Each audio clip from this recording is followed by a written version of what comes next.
The preceding program was paid broadcast. Any ideas, comments, and opinion expressed by the program hosts do not necessarily reflect the views and opinion of the station.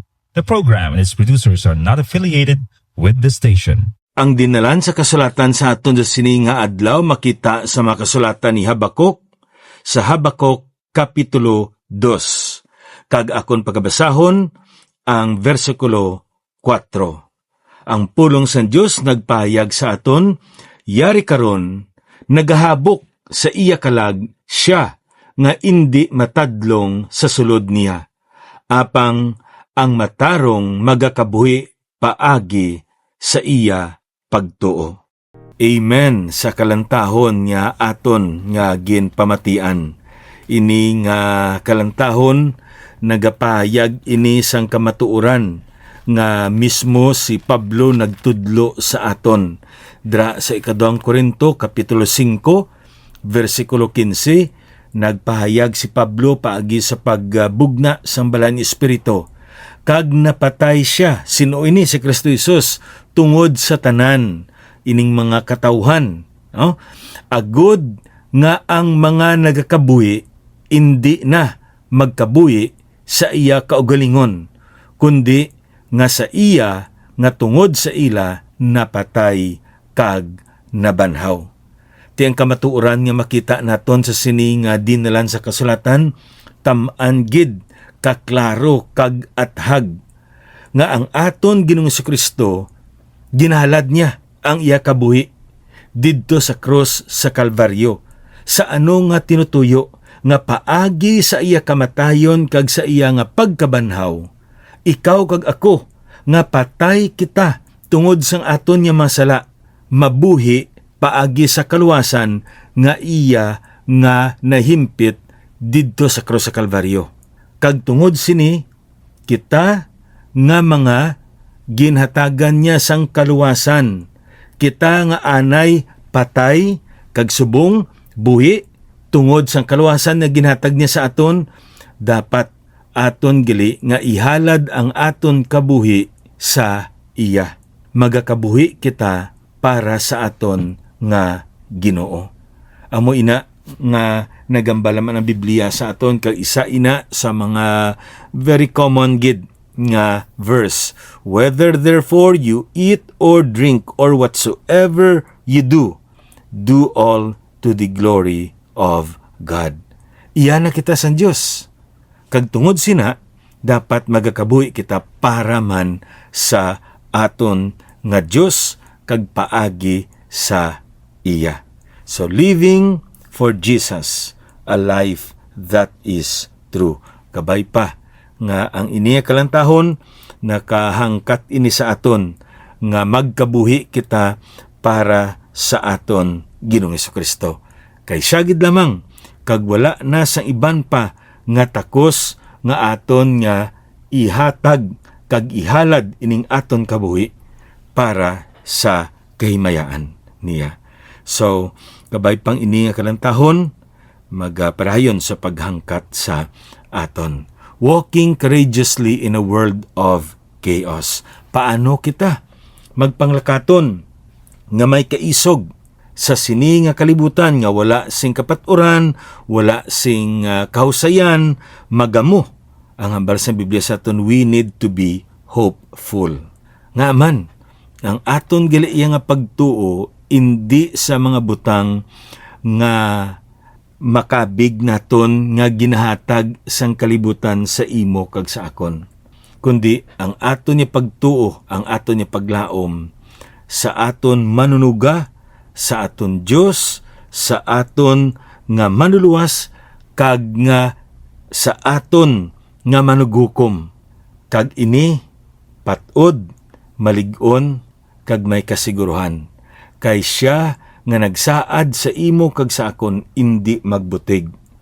Kag subong man nga kon ginsaaran niya kita sang pinakadako nga butang nga maangkon nimo kag amuning kaluwasan kag nahatag niya, makasarang man siya maghatag sang mga magagmay nga mga butang nga ginsaad niya sa imo kag sa akon.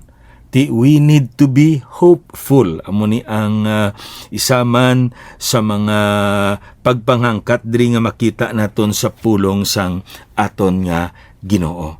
Now madumduman nyo pa ang ini nga pitsa, October 20, 1944. Ti ang 1944 balaan naton World War II ini. Kag actually ang ini nga tion, ang ini nga adlaw, bahin ini siya sang ginatawag naton War in the Pacific. Kag ang ini nga adlaw pinasahi ini. Kay amo ini ang adlaw nga gintuman sang isa ka general nga Amerikano. Ang iya saad, I shall return. Kung madumduman nyo pa ini, no? Nga natabo diri, nga gin-assign si General Douglas MacArthur sa Pilipinas. Kag siya amo ang nagapangulo sang military operations sang Amerika sa sining Pacific area, no? Kag ang natabo taman ka dasig kaagresibo ang pangatake kag pagpanakop sang Japanese forces. Kag tungod sini napilitan si General MacArthur nga panago digto sa Corregidor Island. Hasta sang uli nga naghatag sang mando si President Roosevelt nga dapat magalin siya kay ang iyang kabuhi taman ka peligroso sa ito nga panahon kag hindi maayo nga madakpan siya sang mga Hapon. So halin sa Corregidor Pamindanao sila. Kag didto sa Mindanao nagsaad siya sang sini nga saad, I shall return. Kag nagsakay siya sa submarino kag digto siya nagpanago sa Australia. 1942, March 13, nagalin si General Douglas MacArthur. October 20, 1944, mga 2 ka tuig, no? Nagtapak siya liwat sa Pilipinas digto sa Leyte, no? Kag amo ini ang ginambal niya sa radyo, People of the Philippines, I have returned. Ining pulong bala nga I shall return. Isa ini siya sa mga bantog nga pulong nga ginmitlang sang mga bantog nga mga tawo. Ila binigid ang mga ginatawag naton military men. Kag ini siya gali nga saad ni General MacArthur, amo ini ang ginsaligan kag ginhuptan sang mga madamo nga mga Amerikano nga soldado kag mga Filipino nga mga soldado nga nabilin diri sa Pilipinas kag nag-agwanta kag ang iban sa ila napatay gid samtang nagpanglakaton sila sa ginatawag naton dira Bataan Death March. Tigin saligan nila ang ini nga pulong. Parambot na notaran ninyo, I shall return. There is a degree of uncertainty. Wala niya may baluan kung saan o kag paano pero tingwaan niya nga magbalik. Amo ina ang pag-dissect sang iban nga mga nagatuon sang promesa sini ni General Douglas MacArthur. Apang nagapasalamat kita sa aton espirituhanon niya kabuhi, wala yan nagambal ang aton Ginoo. Tingwaan ko lang. I will try. I shall. Kundi ang pulang gingamit niya, I will come again. Katahom sa sinabala, no? Nga kamatuoran niya makita naton, kay dra ang aton paglaom. Sa ginambal naton, ang kabaskugon sang promesa, yara sa kapasidad sang nagpromesa. Kung ang promesa gamay, kag masarangan, pero ang nagpromesa, nagabinutig, wala man Japon simpulos. Kag ang promesa, dako, pero hindi makaya sa nagpromesa, bisan ano niya kapag paningba, wala man Japon ina simpuros. Ang aton niya ginuulain. Nagpromesa siya, kag sa iya nga pagpromesa, ang ambal sa Biblia sa aton, iya gid, kag patod gid, nga iya nga paga tumanon. Amo ina ang aton niya, Ginoong Jesucristo. Sa sini nga pagtuon naton sa pulong sa Ginoo lan taon naton ang paglaom ni Habakuk. Kung nakita naton ang paglaom ni Job sa nagligad, ni Abraham, sa sini pagtuon naton niya, ato naman amat-amaton tunan ang paglaom ni Habakuk. Now, sino ini si Habakuk? Una gid nga makita naton sa Biblia nga si Habakuk ginatawag ini siya isa ka manalagna sang Dios, propeta sang Dios. Kag kun aton gani gidya sa nga usisaon sing maayo no, may duwa ka ginatawag naton buluhaton ang propeta sang Dios.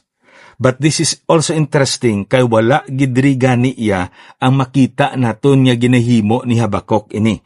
Now ano ining duwa ka ginatawag naton buluhaton ministries sang isa ka propeta? Ang una diri amo ang ginatawag naton foretelling. Kay kadua diri forth telling. Na magambal kita foretelling. Foretell, anong butsilingon sina? Ang ideya dira gali amo nga siya nagatagna, prophesy. Nagatagna siya, nagahatag siya sing prophecy. Anong butsilingon sini? Nga iya nga ginhambal paagi sa bugna san Dios kung ano ang matabo sa unhan, ano ang matabo sa palaabuton. Isa ina sa mga buluhaton sang propeta. Kag ang ikaduwa diri ang ginatawag naton forth telling. Anong butsilingon sang forth telling? Amo naman iniya ang pagpahayag sang manalagna sang ginhambal sang Dios para sa mga katawhan sang Israel. Ilabinigid sa mga katawan sa Israel, kati may mga propeta man nga gingamit ang Ginoo, manalagna nga gingamit ang Ginoo nga magdala sang iya mensahe para sa iban nga nasyon nga mga hintil.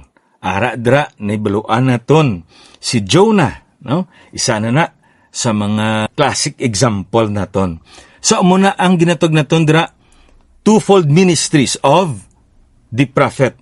Forth telling kag foretelling. Now sa piya kabahin, dili naton makita sa kay Habakuk nga lain. Wala sa kanya manalagna siya, pero wala siya naghatag sang tagna. Kag wala man siya, mensahe halin sa Dios nga ihambal sa mga katawan.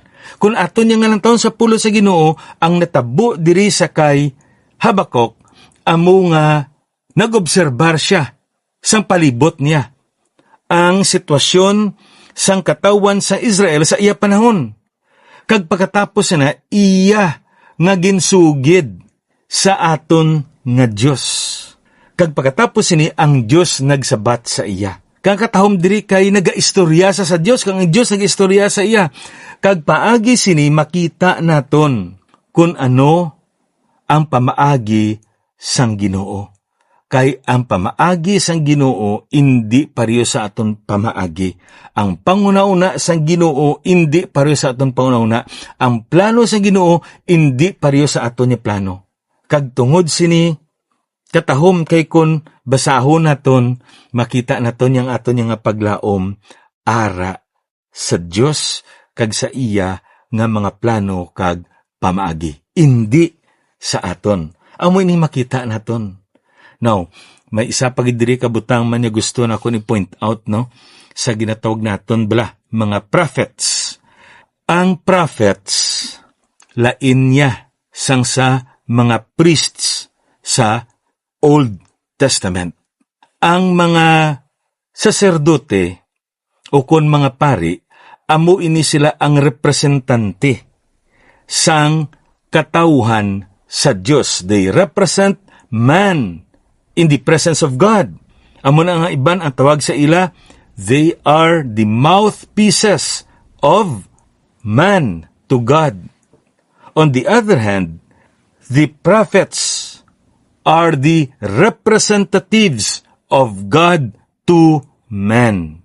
Sila ya ang mouthpieces Amo na nga ang masami nga pulong ginagamit nila. Thus saith the Lord. But silingon sini, mga katawan sa Israel, mga katawan sa Huda, wala kami sa mensahe nga amon, kundi ang ini nga mensahe, igikan ini sa Dios, kag amo ini ang ginhambal sa Dios para sa inyo, pamati kamo, kag tun-an ninyo, pamanandungan ninyo, kag buhatan ninyo, kay paagi sini, kamo mapakamaayo, patinaron kamo sa Dios. Intalikdan ninyo ang Diyos, hindi nyo pagbuhaton, pabulag-bulagan nyo ini, kalipatan nyo ini nga mga mensahe, ang Ginoo magapakamalaot, kag magahukom sa inyo. Ti ang ini nga kamatuoran makita man naton sa kabuhi diri ni Habakuk. Kay kon aton gali nga lantahon, kag aton usisaon, ining Habakuk tam-an lang kalipot, gintawag ini siya nga minor prophets, isa sa mga minor prophets, kay ang may ara man niya major prophets. Anong kinalain sang major prophets sa minor prophets? Ang major prophets, ang ila nga sinulatan, tam-an kalaba. Amoy na nga ginakabig sila nga major prophets. Sino ini? Daniel, Jeremiah, Isaiah, mga lagba ina ang ilang mga sinulatan. Minor prophets kay lipot ang ilang mga sinulatan. Isa diri si Habakuk. Ti mga pila malang, 3 malang ka mga kapitulo. Siguro mabasa tani sa isa lang kapagpungko. Ang 3 ni nga kapitulo ang bilog kasulatan ni Habakuk. Pero katahom kay walay sapahin nga lipot ang ini nga ginatawag naton kasulatan. Apang the core hope of Habakkuk is that God is ultimately sovereign over the affairs of this world. Amoy ning makita gidya naton. Kagkatahom sini kida umaamo man ang kakatabo subong sa aton. Kag ang ginhambal diri ni Habakuk, of course ang Ginoo ang nagatag siya sini nga mensahe nga mo sini, Habakuk, pahimuyong ka. Hindi ka magsukat sang dali, hulata ako. Hindi ka magsukat sang gios dira. Ipahamtang ang imo kaugalingon. Kay makagagahom ako sa kabuhi sang tanan-tanan nga tao kag sa bilog nga kalibutan. Hindi lang ako makagagahom sa kabuhi sang katawan sa Israel, kundi sa tanan-tanan nga kabuhi sang tao. Kag bisan pa ang kabilugan nga tinuga. Halin sa bituon, hasta sa kagulangan, hasta sa inyo nga mga produkto sang inyo nga pinangabudlayan, ang inyo patubas, ang inyo kasapatan, kag ang inyo tanan-tanan. So, kung sa aton pa, diri gali naton makita, naibaluan naton niya ang Habakuk, mga pila na lang ni katinuig ang magligad kag sakupon na sila sang Babylonian Empire. Kag nakita ini ni Habakuk, kag tungod sini, naga-problema siya, sing dako. Kay nga aman, nga Ginoo, malaot man ang katauhan nimo, ang katawan sa Israel. Kag takos gid sila ya, nga disiplinahon kagukman. Pero Ginoo, lantawa bala ang gamiton mo sa pagdisiplina kag sa paghukom sang imo katawan, mas malaot pa sila sang sa amon. Pwede na bala Ginoo nga ang malaot hukman niya gamiton mo sa paghukom, sa pagdisiplina sang imo nga katawan? Ti inang apamangkot do pulparyo subong sa aton. Ginoo, pwede mo gamiton ang mga di tumuluo sa pagpakahuya, sa pagsabdong, kag sa pagdisiplina, sa pagbakol, sang mga tumuluo. Ti daw maamuman, nya kayimtangan subong. Kag nibaluan naton anong sabat dira sa Dios, huo. Okay? Ti aton inususaon nga ang huo ang ginambal dira sang Dios. Kag ari pagid, nya Ginoo, abi ko matarong ka. Abi ko, wala ka sang ginapasulabi Kag ang tanan-tanan nga butang nga ginahimo nimo maayo. Nga nga naglabot kami sa amo sini nga sitwasyon subong. Nga ang katawhan nagtalikod na sa sa imo nga pulong. Nga ang katawhan ginabaliwala na nila ang hustisya. Nga ang katawhan wala na nagasapak sa imo. Ang ila nga ginapamulong, mabatian kuman ang ila nga ginapamulong pero wala na ikaw dira sa ila mga pulong. Ti daw pulo parehas man sa aton subong. Mabatian mo lang ang ngalan ni Jesus, mabatian mo lang ang ngalan niya God. Pero sa diin, kung hindi sa pamuyayaw, sa ekspresyon na lang. Kag hindi na tinagipusuon. Amo na ang sitwasyon man naton subong. Ang mga tao nga abi naton reliyoso, kag amo na ginatangla naton, mga pastor, mga ministro, pagpatay nila ay kadamo gali sa mga butang nga hindi man maayo ang ginaobra nila. May mga buhi man kag nadakpan nga hindi man maayo. Wala man nila ginakabuhi. Ang ila nga ginawali, ginalaygay, ginatudlo, kag katulad sa panahon ni Habakuk ang masubo kay amo pagit sini. Ini nga mga religious leaders nagtambok, nagmuad, nagayuhan at the expense of the people. Kung sa aton pa, ginabusuhan nila ang ila nga posisyon. Agod nga mangin maayo o kon magtinad ang ila pangabuhi. Kag ang ila nga panong ang katawhan nag-as-as. Ti kun aton niya lang taon, ano ini ang solusyon nga ginambal sang Ginoo sa aton? Passage of the day, the just shall live by faith. As believers, we are to wait, hope, and rest upon our God. Gusto naton tani insigida makita tang resulta. Gusto naton tani nga mapakamatarong kita. Gusto naton kun tani nga makita naton nga hukman sila dayon. Pero sa Ginoo niya hindi amo na.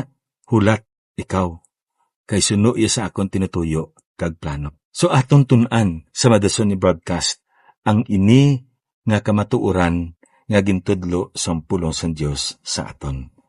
Sa madason naman ni broadcast, ininyo abyan alagad sa kanginan, Pastor Neil Vilches ang Ginoo magapakamaayo sa inyo.